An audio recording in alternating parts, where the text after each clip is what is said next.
So Hello, everyone, and welcome back to the 2018 Hack Summit.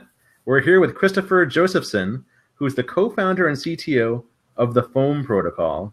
And this is an extremely exciting technology because it allows for this new concept called proof of location, which is completely different than any of the other speakers we've had today. And it can be used for identity management and to find out where you are in the world, almost like a replacement for GPS in some sense. And Kristoffer, thanks so much for being here with us today and taking a stand for these nonprofits. We really appreciate it.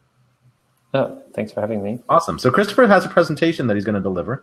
So Kristoffer, why don't you go ahead and share your screen with us and walk us through your vision for proof of location. And audience, feel free to chime in and ask questions during the presentation. We'll try to address those at the end of the presentation. And Kristoffer, if you ever have any questions for the audience, we can also ask them questions. So if you have any questions for them, let me know, and I will input that into the question section for you. So take it away. Okay, thanks everyone for watching. I just want to let you know that while I'm sharing this presentation, I'm unable to see any comments.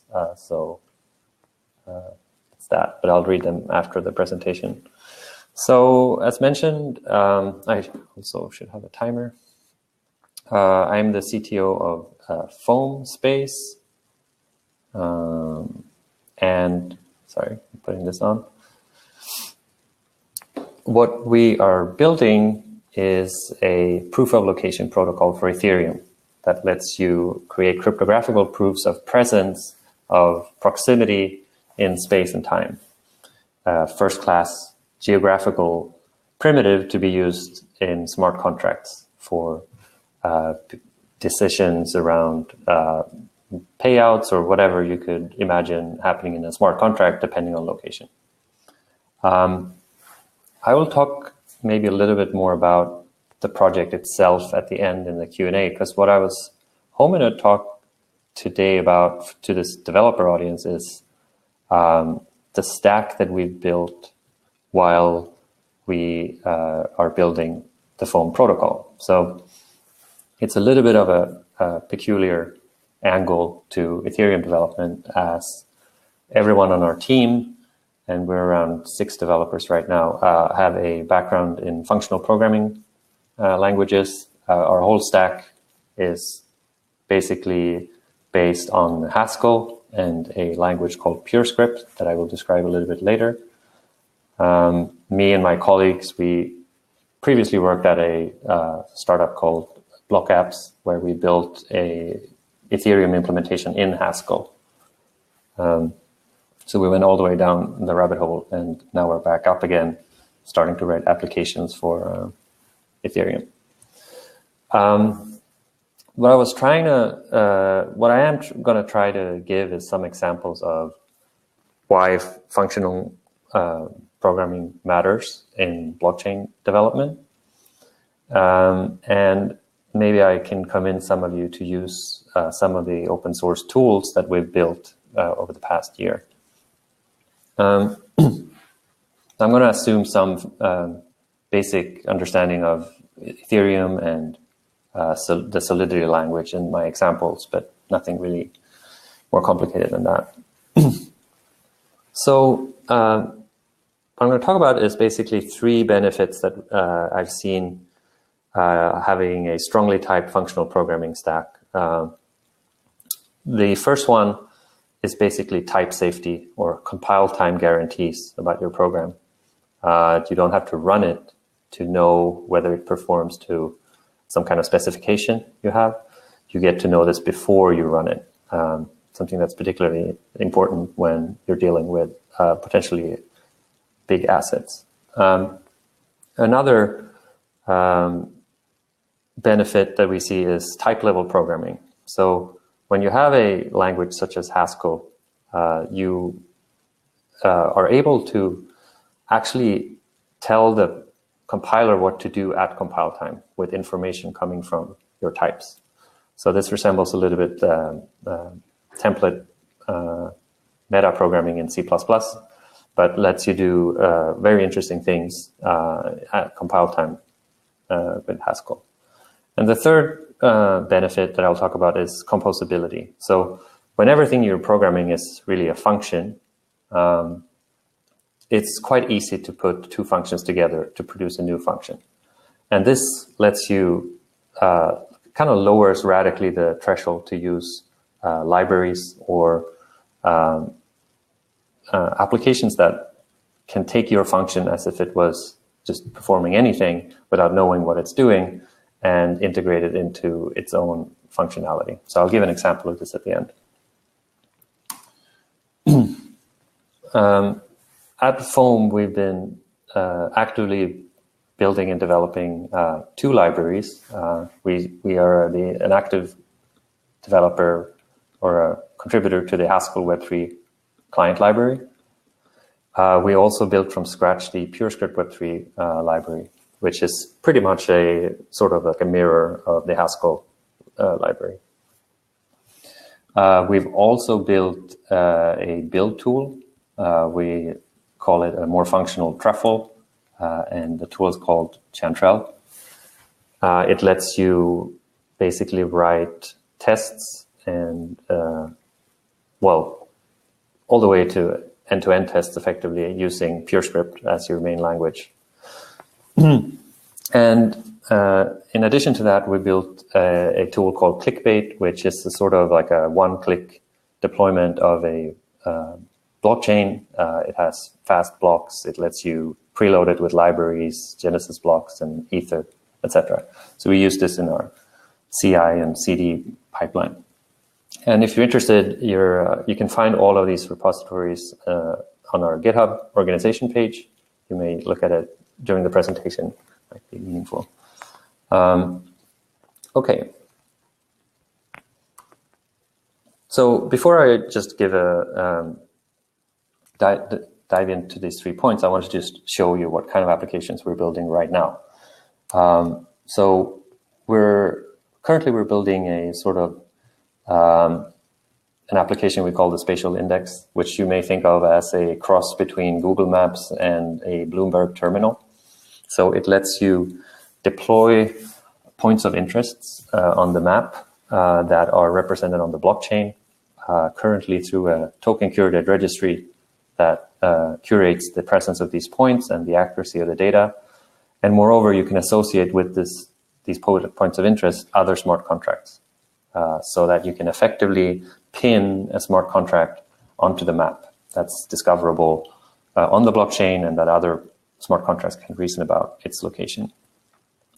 These are some screenshots from the application we're building. It's a React app that's using Mapbox API, and it is using the MetaMask or Web3 provider to let the user interact. You can also see that it lets you do things that maybe you'd think requires an API. We have a search functionality. Of course, this window sort of queries points that are of interest to the user at that location. And it lets you search for your history that you've interacted with on the blockchain and so on. And so I wanted to dwell a little bit on the architecture that provides us with the ability to do these things, and also then to go in how we did that. So our whole application that we were looking at is written in PureScript. It uses React and some what's called DeckGL, basically an OpenGL mapping library that's written by Uber.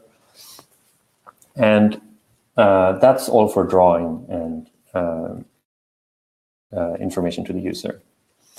The kind of point of this architecture diagram is to sort of convey a sort of direction in how the build tool creates this application. So at the source of all of this is the Foam smart contracts. So this is kind of our source of truth for the application itself. And through our build tools, it generates the ABI, it generates the documentation, and it lets us test the smart contracts against our sort of fake Ethereum node. What then happens is that we can also choose to deploy it to a cluster of nodes that run the real blockchain. And we then have both an event indexer that is written in Haskell Web3 that is serializing all of the events as they come in, subscribing to the blockchain into different databases such as Postgres, Redis, and Elasticsearch. It also serves a REST API that's, and I'm going to skip over, how can I say it, cheat a little bit by saying that it's practically auto-generated by the smart contract itself. So all of the endpoints here corresponds to queries against the database whose schemas are also pretty much auto-generated from the smart contract.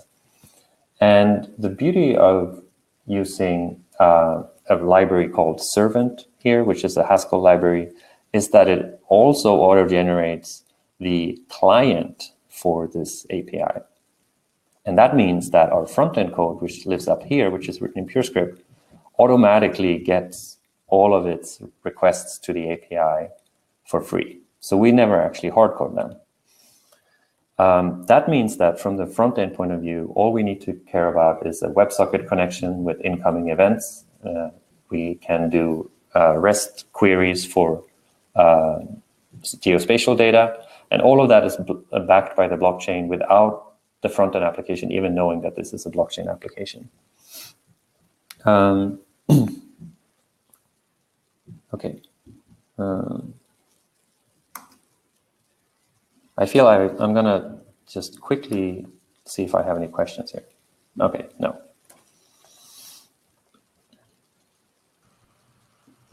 Actually, there are a couple of questions, actually. Oh, okay.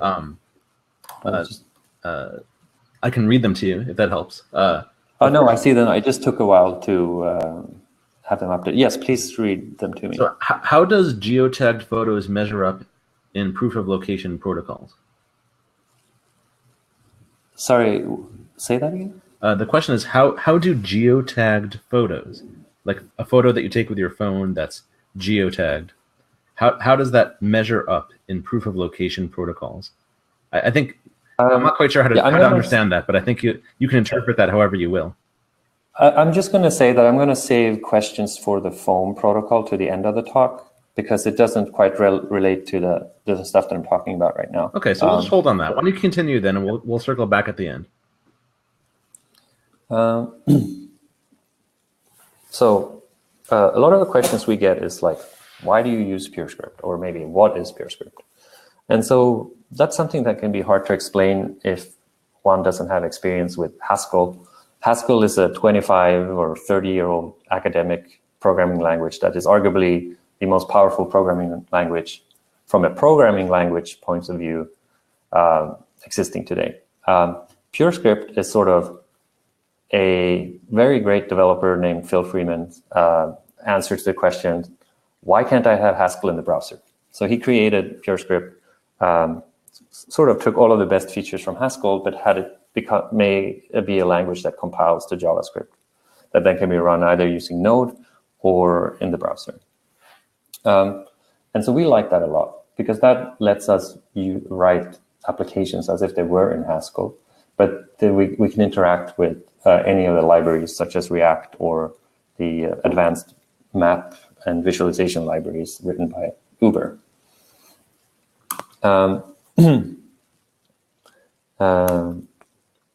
So when we want to write an Ethereum application, and we wrote this PureScript Web3 library, you can ask, like, what are the main requirements? So as you know, it's hard to interact with smart contracts through their state. So really the way Solidity and Ethereum developers solve this is by the emission of events. So you kind of want an automatic way to just stream events from a smart contract. You want to be able to access the history of the contract with, you might want to replay it from the beginning of the blockchain. You want to be able to query it with all of the functions that are exposed to Web3. And then you want to be able to create and submit transactions to the blockchain.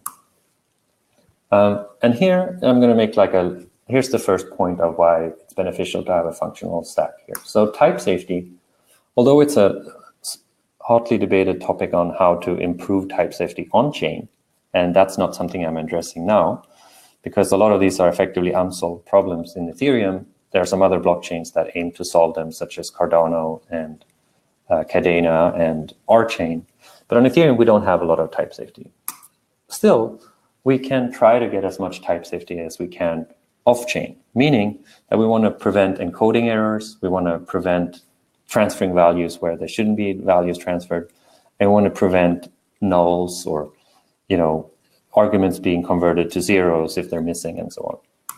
So here's just an example of the some token sale happening a year ago where they quite literally used the wrong encoding for an address, and it got deployed. The auction happened and it got sent into a contract for which no one owns the private key. So those things kind of sound silly, but when you're in a continuous integration, continuous deployment environment where you are rebuilding your app and deploying it many times a day, you just don't want to be able to. You don't want to have to do these things on a manual basis. You want to trust the compiler to do these things for you. So whereas our transactions, the API in PureScript Web3 utilizes functions that are basically one-to-one mapped between those of web3.js. We also, oops, okay. We also have a way of generating code straight from the ABI, that's the output of the Solidity compiler, to functions in the PureScript language. So here you see the familiar ERC20 interface in Solidity. Some of you might recognize the resulting ABI that is sort of the interface to interact with this contract. And this is usually as good as it gets at compile time. What happens in the PureScript Web3, or this is actually the Haskell Web3, although it's very simple, is that we're able to insert this ABI into the source code in what's called a quasi-quoter. And at compile time, it generates all of the function definitions that is required to interact with this contract. It means that I no longer have to send a transaction using send transaction and then cobble together the correct information. I just use this function called transfer. And we can see here that the type signature has all of the correct fields that corresponds to the ERC20 token. And that means that if I forget to put an integer here into the amount, or maybe more likely, I put in an sign, or I would, okay, let's say this was an signed integer and I threw it an unsigned integer, it will actually give me a compile time error, preventing me from doing such a mistake. So I guess in the interest of time, I'm going to leave the type safety discussion to that and sort of just let that be that. It also gives us documentation for any given smart contract. And I should say this works for any smart contract.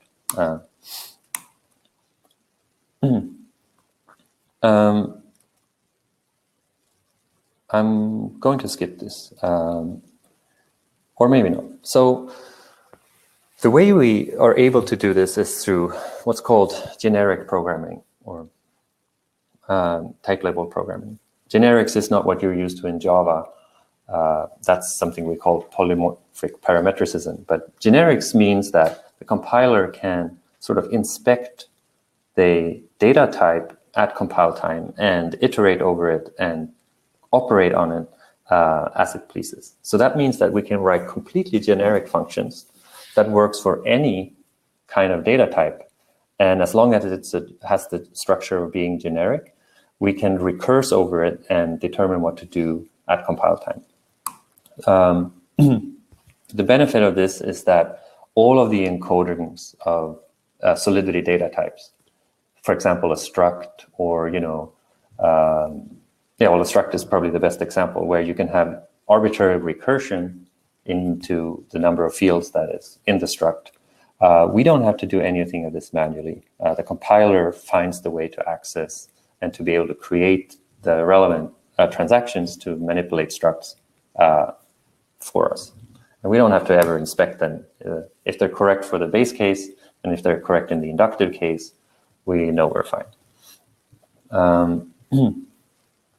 So basically this powers what we call the PureScript Web3 generator, which effectively builds a whole library around your smart contract that guarantees that you will never be able to send incorrect data when you're interacting with the contract.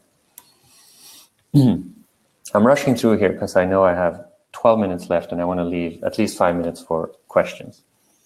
So the last point I wanted to bring up, that of composability, is going to show a rather advanced usage on the backend side of things. So one of the benefits of using Haskell is that you have sort of some of the 50 years of programming language research at your fingertips. And so that means that a lot of the libraries that are available to you are extremely sophisticated.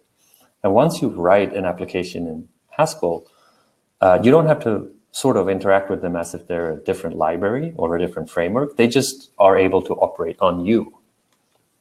So we use this in order to be able to integrate with Postgres and Elasticsearch and other databases without having to write special code to interact with them. Because we have a generic description of our Solidity types, we can derive different backend representations of those automatically into our different databases. Let's now pretend that we're writing an application. So we have, okay, I'm going to skip that slide. So I'm going to demonstrate here how we use a library called hacksoul that was developed for at Facebook using Haskell for their spam filters. So let's say we have two functions that use Web3 calls. Actually, I take that back. We have one function which is called balance of, which is basically just the ERC20 token function that is standard. So it takes an address and it gives you an amount or a balance of that user. We have another call here which utilizes Postgres, and it lets you find all the traders, maybe all the history of a token transfer, which was from one user to another one. So these are two different calls that live in two different backends, right? One is the blockchain and one is the Postgres database. And now we might want to figure out that for a given, this is a little bit contrived, but let's say we want to traverse a neighborhood around a given address, and we want to find all the neighbors of the richest neighbors. And then we do this recursively. So we have to check for all of the possible traders. We look at their balance. We take the richest of those traders, and then we do this all over again. So I know this is very fast, but you can imagine sort of like a recursive query of checking the balance, looking at the neighbors, checking the balance of those, looking at their neighbors, and then collecting all of those function calls into one list. The way you write that, you can immediately see a bunch of problems. And if you've written extensive code using Web3, you'll know that this will slow to a halt immediately, because we're calling very slow Web3 calls multiple times, maybe even for the same address. And the same thing with the Postgres calls. Although they're faster, we're actually calling these things many times. Moreover, as we've written this now, we've written this all sequentially, which means that we always have to wait for one call to come back before we do the next one. Particularly with Web3 calls, this is extremely slow. So, of course, one can then start thinking, well, I'm going to optimize this. I'm going to use some kind of like parallel promise asynchronous framework in order to dispatch my computations in the backend. Maybe I'm doing manual caching of all of these calls. I keep a memoization algorithm active that lets double checks that I'm not doing these things automatically, or not doing these things repeatedly.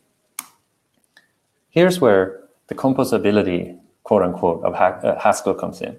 Turns out that there's a library for Haskell that is able, through the type system, statically inspect your function. It's really expensive function here. And without you rewriting a single line, it automatically figures out, because this is monadic code and it's applicative code, that it can parallelize all of the applicative calls and it can memoize all of the monadic calls. and it just does that for you. It does not know what your code does, but because it can read the kind of code that you use, it's able to do that programmatically. And so the sort of slogan here for Haskell is that what garbage collection is to memory management, Haskell is to concurrency. So you really offloaded a bunch of computation to the compiler here. This happens at compile time, things that you could spend many days or weeks doing yourself. And more importantly, whenever you change your code or you change your underlying smart contract, you don't even have to worry about this computation being correct for the next iteration because you didn't write it yourself.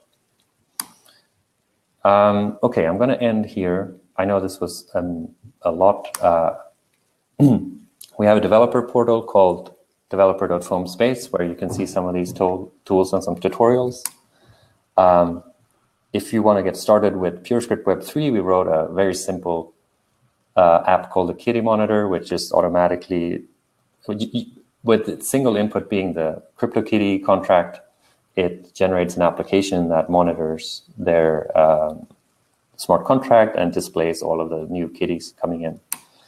A bit more sophisticated application is something we wrote at a hackathon that utilizes both the backend being Postgres and PureScript to look at all the trades on 0x and automatically query all of the order books on the relayers, and it's able to populate a Postgres database with effectively all the pricing information you'll ever need to, for example, do a trading bot or something like that.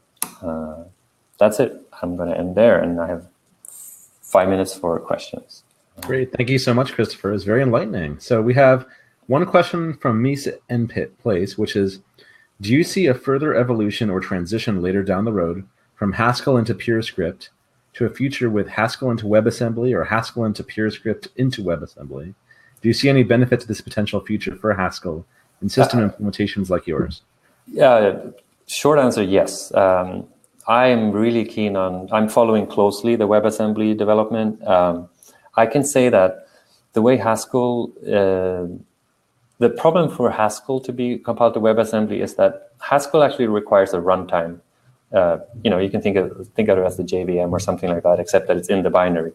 It means that it never really gets really, I don't want to misuse the word close to the metal, because that's not true of anything anymore, but it kind of prevents you from writing really meaningful WebAssembly applications. PureScript, on the other hand, because it's so lightweight compared to Haskell, it is the perfect candidate for writing WebAssembly applications. In fact, the backend is replaceable. So PureScript compiles to JavaScript. There's an experimental PHP backend. There's a C++ backend.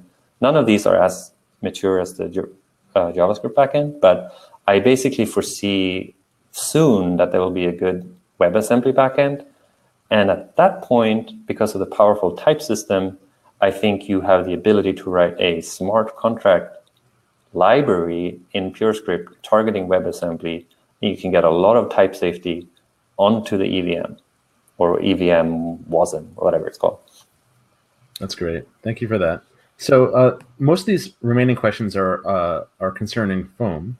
Mm-hmm. So maybe could you give the audience just a very quick overview of Foam, and then we'll dive into a couple of questions? Yeah, so Foam started basically with the simple question, how do you make location data a first-class citizen on the blockchain? We spent a lot of time thinking about this, and we've come up with a number of solutions that we think sort of in a increasing hierarchy solves location on the blockchain. In the far end spectrum, the sort of the final solution, in our opinion, is what we call proof of location, and that's dependent on a mesh network of radio beacons. So we're talking physical devices in vicinity of one another, engaging in a Byzantine proof tolerant time synchronization protocol. So anywhere you want to know location, and you know that GPS satellites are powered by atomic clocks, time is really what you care about. Location always just comes as a sort of emergent phenomenon out of keeping time properly synchronized. So we're building, we've designed a time synchronization protocol running on these radio beacons that is sort of acting as child chains where you have staking and service level agreements for these beacons running on the main Ethereum network. And the difference between GPS, we're not replacing GPS, we're complementing it, is that whereas GPS is a one-way system, you're able to locate yourself relative to the GPS satellite's locations. This is a two-way system. So not only can you locate yourself, but you can transmit a message that gets received by multiple beacons. And because they engage in a time synchronization protocol, they're able to locate you when you want them to. And because you use the cryptographical signature to send that message out, and because all of these beacons have cryptographical capabilities, that data, co-signed by everyone, can be put on the blockchain and act as a presence claim, as we like to call it, that you can at a later stage, a week later, unlock by proving that you're the owner of this private key, and let's say send it to an insurance company, or maybe it's a payment system for a delivery or whatever it might be. That's a fantastic vision. And so a couple questions on that, just to riff on that. So, so does this need new hardware in the world to exist for this network to work? And how is mining done and all that stuff? Yeah, so it's a good question. We obviously haven't figured all of this out. We're working on it. But our goal has always been to work with consumer-grade hardware. So it turns out that in the beginning we thought, well, maybe we need some new quantum leap in X or Y technology. Turns out that the LoRa chip is an ideal candidate for building these kinds of devices. So we're really looking at like a unit cost of maybe $100 or something like that. Maybe a lot cheaper once we have mass adoption. So we're talking low power devices that could even run on battery for some time. And the next key is to make sure that you can consume these radio signals using your phone. Currently, we can reach this with a dongle to the phone, but we're talking to phone manufacturers, and a lot of the technology is already pointing to have low power radio in phones in the future. Whether it's going to be LoRa or not, we don't know, but we're building our time synchronization protocol completely radio agnostic. This is just our first prototype.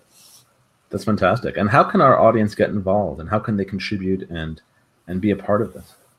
Yeah, that's a great question. So we're building an active community, which is really important to us because compared to other blockchain applications, we really need a community that's spread around the world. So we want to have users set up nodes in their neighborhood. We want them to be able to mine and earn foam tokens through providing the work that their devices are performing.